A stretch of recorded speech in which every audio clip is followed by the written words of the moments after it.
என் தங்கப்பிள்ளையே, மீண்டும் மீண்டும் ஒரு தவறை தொடர்ச்சியாக நீ செய்து கொண்டிருக்கின்றாய்.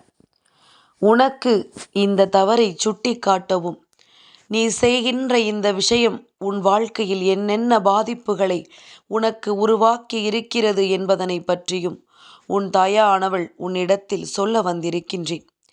என் குழந்தையே, நாம் செய்வது தவறு என்று நாம் செய்யவில்லை. வாழ்க்கை யதார்த்தமாக நம்மை என்னென்னவோ செய்ய வைக்கிறது. அது செல்கின்ற பாதையில்தான் நானும் சென்று கொண்டிருக்கிறேன் என்று என் பிள்ளை நீ எளிதாகச் சொல்லி சென்று விடுகின்றாய்.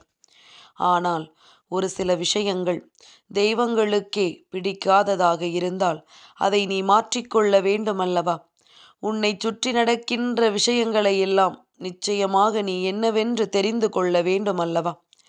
என் குழந்தையே, இந்த திசையை நோக்கி நீ அமர்ந்து எப்பொழுதும் சாப்பிட்டு கொண்டிருக்கின்றாய். சாப்பிடுவது ஒரு குத்தமா தாயே? நான் சாப்பிடத்தானே செய்தேன். எனக்கிருக்கின்ற பரத்தத்தில், எனக்கிருக்கின்ற அவசரத்தில் ஏதோ ஒரு திசையை நோக்கி நான் சாப்பிட்டு விட்டேன்.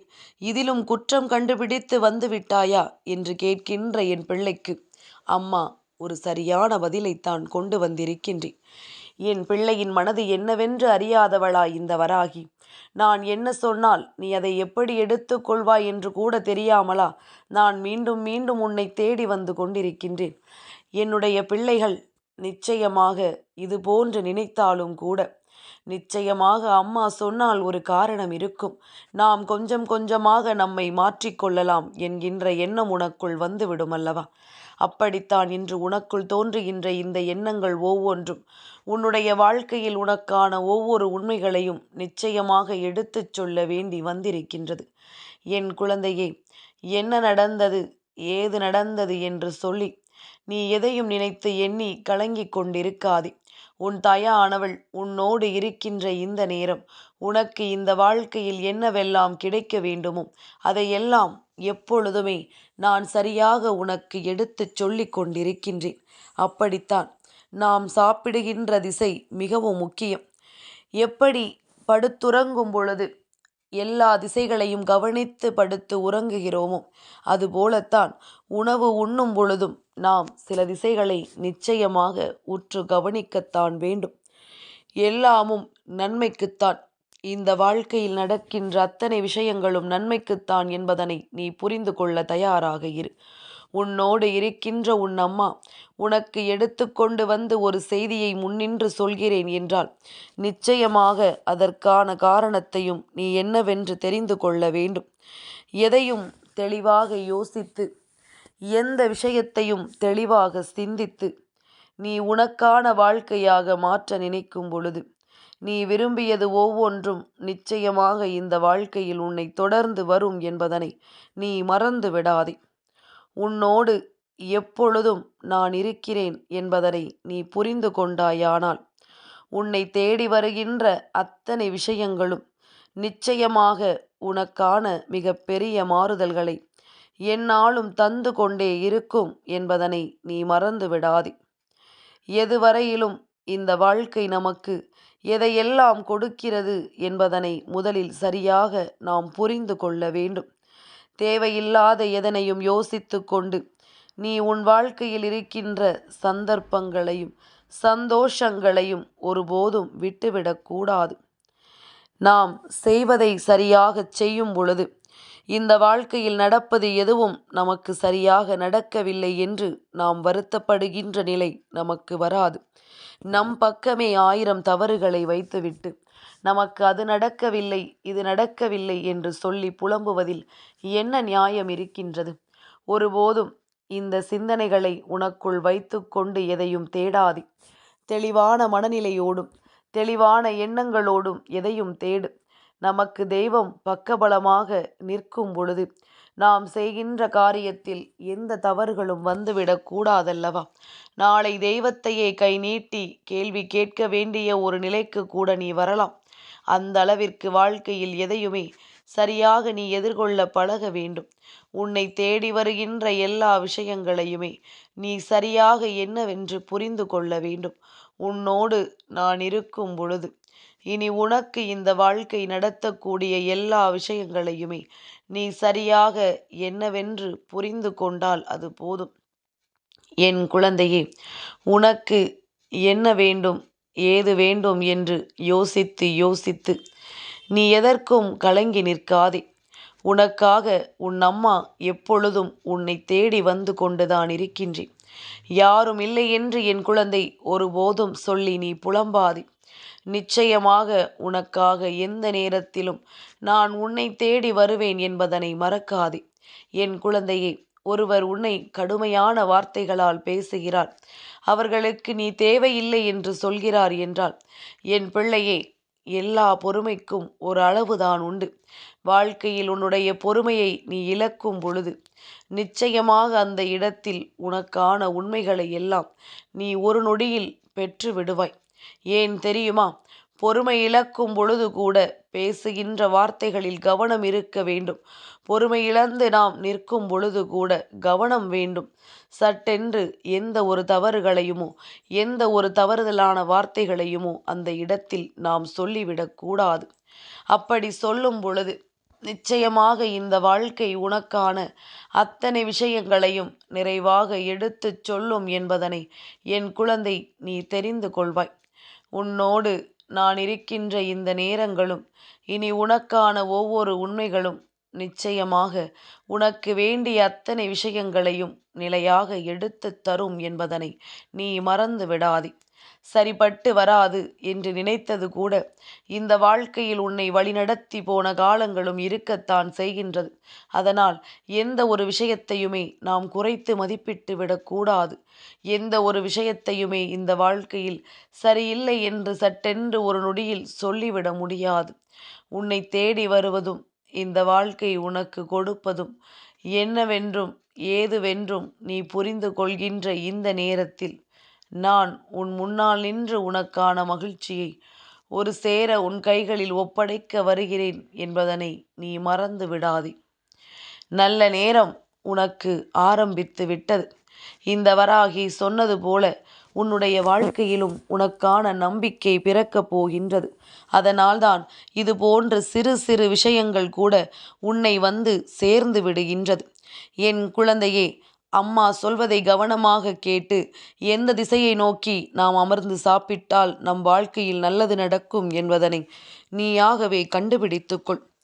என் குழந்தையே, கிழக்கு நோக்கி அமர்ந்து நீ சாப்பிட்டு வந்தால் கல்வி வளரும், ஆயுள் விருத்தியாகும். மேற்கு நோக்கி அமர்ந்து சாப்பிட்டு வந்தால் செல்வம் பெருகும். வடக்கு நோக்கி அமர்ந்து சாப்பிட்டு வந்தால் நோய்வாய்ப்படும் நிலை நிச்சயமாக உண்டாகும். எனவே இதனை கண்டிப்பாக தவிர்த்து விட வேண்டும். தெற்கு நோக்கி அமர்ந்து சாப்பிட்டு வந்தாயானால் அழியாத புகழ் உன் வாழ்க்கையில் உனக்கு கிடைக்கும். இதில் என்ன வேண்டும் என்று முடிவு செய்துவிட்டு அந்த திசையை நோக்கி நீ சாப்பிட பழகு. நிச்சயமாக இந்த வாழ்க்கையில் உனக்கு எப்பொழுதும் நல்லது நடக்க வேண்டும் என்று நான் யோசிப்பது எல்லாம் ஒவ்வொரு நாளும் உன் வாழ்க்கையில் நல்லபடியாக நடந்தே தீரும் என்பதனை நீ புரிந்து கொள்ள வேண்டும். என் குழந்தையே, ஒவ்வொரு நாளும் உனக்கு வரக்கூடிய விஷயங்கள் அத்தனைக்கும் ஏதாவது ஒரு பதில் நிச்சயமாக உனக்கு கிடைத்து கொண்டேதானே இருக்கும். ஏதாவது ஒரு வகையில் உன்னை தேடி வருகின்ற உண்மைகள் எல்லாம் என்னவென்று உனக்கு புரிந்து கொண்டேதானே இருக்கும். எதை நினைத்தும் எதையும் நாம் பெற வேண்டும் என்று ஆசைப்பட்டு விட்ட பிறகு எந்த சூழ்நிலையிலும் எப்பேற்பட்ட கஷ்டத்திலும் நாம் இதனை எல்லாம் ஒருபோதும் விட்டுவிடக்கூடாது. ஒரு முறை மற்றவர்களை யாரென்று பார்க்க ஆரம்பித்து விட்டோமானால் மற்றவர்களை யாரென்று தெரியாமல் நாம் தள்ளிவிட்டு சென்றோமானால் நிச்சயமாக இந்த வாழ்க்கை இன்றில்லை என்றாலும் என்றாவது ஒரு நாள் உனக்கு சாதகமான ஒரு சூழ்நிலையை கொடுக்கும் பொழுது அதனை நீ ஏற்றுக்கொள்ள முடியாமல் தவித்து நின்று விடுவாய். அதனால் எதையும் தெரிந்து கொண்டு எந்த விஷயமும் உன் செவி வந்து சேரும் பொழுது அதனை வேண்டாம் என்று சொல்லாமல் என் குழந்தை நீ நிச்சயமாக பெற்று கொண்டால் அது போதும். உனக்கு என்றும் என்றென்றும் நல்லதே நடக்கும். இந்த வாழ்க்கையும் உனக்கான நம்பிக்கையை நிச்சயமாக கொடுத்துவிடும் என்பதனை நீ மறந்து விடாதே. அம்மா சொன்ன வார்த்தைகள் எல்லாமும் உனக்கு புரியும் என்று நான் நம்புகின்றேன்.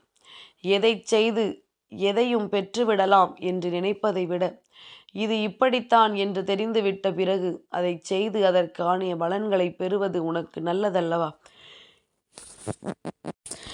எல்லா விஷயங்களும் நாம் தெரிந்து வைத்திருக்கிறோம் என்று சொல்வார்கள். ஆனால் இப்படி எந்த திசையை நோக்கி சாப்பிட வேண்டும் என்று கேட்டுப்பார். அந்த நேரத்தில் திருதிருவென மிளிக்கத்தான் செய்வார்கள்.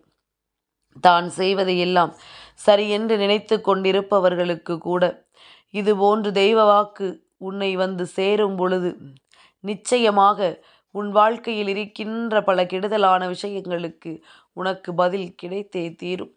உனக்கான நம்பிக்கையும் உனக்கான நன்மைகளும் என்றும் உன்னை சேர்ந்து வந்து தழுவக்கூடிய இந்த நேரத்தில் இந்த வாழ்க்கையில் நீ இழந்த விஷயங்களை எல்லாம் நிச்சயமாக மீட்டெடுத்து விடுவாய் என்பதனை மறந்து விடாதே.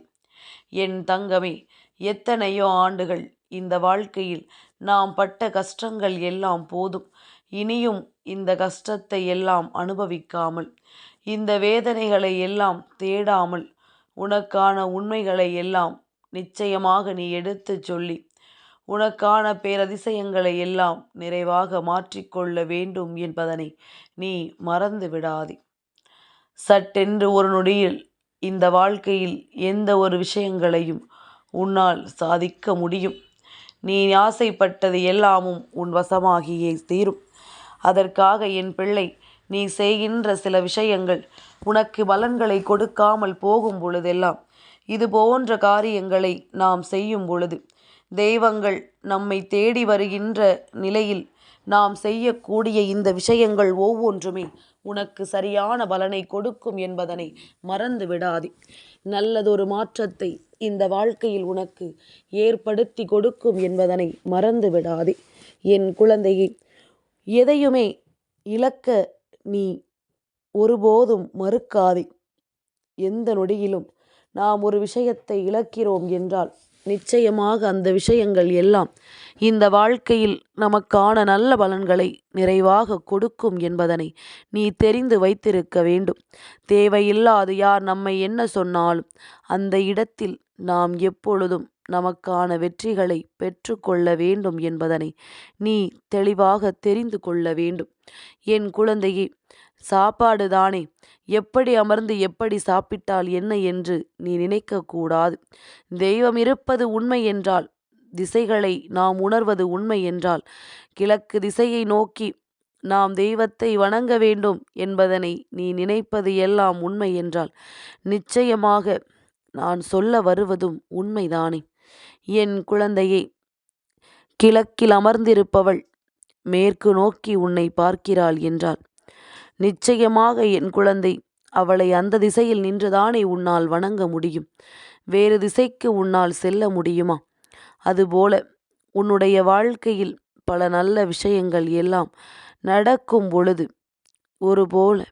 ஒரு சில விஷயங்கள் மட்டும் தடங்கல்களை உருவாக்குகிறது என்றால், அந்த இடத்தில் இந்த உண்மைகளை எல்லாம் நீ சரியாக தெரிந்து கொள்ள வேண்டும். என்ன நடந்தது, ஏது நடந்தது என்று சொல்லி புலம்புவதை விட, இதனை நாம் சரி செய்து பார்த்தோமானால் நிச்சயமாக நமக்கு நல்லது நடக்கும் என்று நீ நம்ப வேண்டும். அப்பொழுதுதான் அதற்குரிய பலன்களும் உனக்கு கிடைக்கும். நம்பிக்கை இல்லாமல் எந்த ஒரு விஷயத்தையும் செய்து விடாதே. நம்பிக்கை கொண்டு நீ செய்கின்ற எல்லா செயல்களுக்கும் நிச்சயமாக சரியான பலன்கள் உண்டு என்பதனை நீ மறந்து விடாதே. எல்லாவற்றிற்கும் இந்த வாழ்க்கை உனக்கு நல்வழியை காண்பித்து கொடுக்கும் என்பதனையும் நீ மறந்து விடாதே. நடக்கின்ற விஷயங்கள் எல்லாவற்றிற்கும் இனி இந்த வாழ்க்கை உனக்கான நம்பிக்கையை உறுதியாக கொடுக்கும் என்பதனை நீ புரிந்து கொண்டாலே அதுவே போதும். இனி எல்லாமும் உனக்கான அதிசயங்களை கொண்டு வந்து நிறுத்துவதற்கும் இந்த வாழ்க்கையில் உனக்கான மகிழ்ச்சியை கொடுப்பதற்கும் தான் என்பதனை நீ தெரிந்து கொண்டால் அது போதும். சட்டென்று என் பிள்ளை, நீ கலங்காதே, எதற்கும் தயங்காதே. மிகுந்த மன மகிழ்ச்சியோடு இருந்து கொண்டிரு. மிகுந்த மன நம்பிக்கையோடு நீ சென்று கொண்டிரு. இனி என்னாலும் உனக்கு இந்த வாழ்க்கை சந்தோஷத்தின் உச்சத்தை உனக்கு வெளிப்படுத்தப் போகின்றது என்பதனை நீ மறந்து விடாதே. என் தங்கப்பிள்ளைக்கு இந்த வராகி அம்மாவினுடைய ஆசீர்வாதங்கள் எப்பொழுதும் உண்டு.